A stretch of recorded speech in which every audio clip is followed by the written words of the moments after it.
What's up, guys?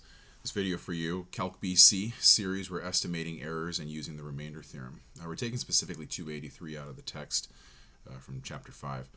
You can see it right there. Key thing with us with this problem is that we're looking at a structure of alternating series that we can apply the remainder theorem to it. So noticing that, yeah, the -1 to the power of n plus 1 is there. It doesn't really change or affect anything.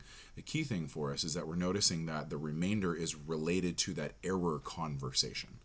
If we want to be close enough in our estimate of the series using partial sums, then we have to go out a certain number of distance until we get there. In essence, what this remainder theorem tells us is that the absolute value of the remainder should be less than or equal to the partial sum, the sequence element at that partial sum amount.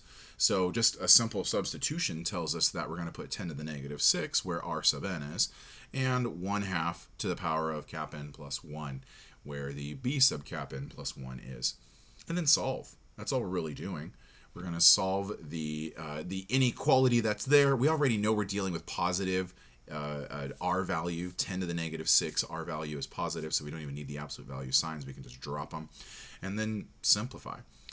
I get a little maybe like distracted on the direction of the inequality, like should the inequality be less than, should the inequality be greater than, but the point being that that is the calculation. We eventually get 6 times the natural log, what is it? I'm going to have to remind myself, natural log of 10 minus a natural log of 2, and all of that's divided by the natural log of 2, and a little Desmos or Wolfram alpha calculation tells us that it's approximately 18 point, well, actually n is an integer, so it can't be 18 point. Let's just round up to 19, call it good, round up to 19. N has to be, that's where I thought it should actually flip. There should be maybe a flipping of the sign, and I didn't acknowledge that. But the point being that as long as we are greater than 19, we're going to be within the error estimate, 10 to the -6 in accuracy.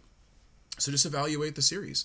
That's now a finite series from 1 to 19. Evaluate the series, and the Wolfram alpha is probably the best place to go calculate that, and we get our answer. We have an approximate answer of 0.3, repeating itself like 6 times, but we're going to round the last one up because of the 9 in the 7th position. So there you have it.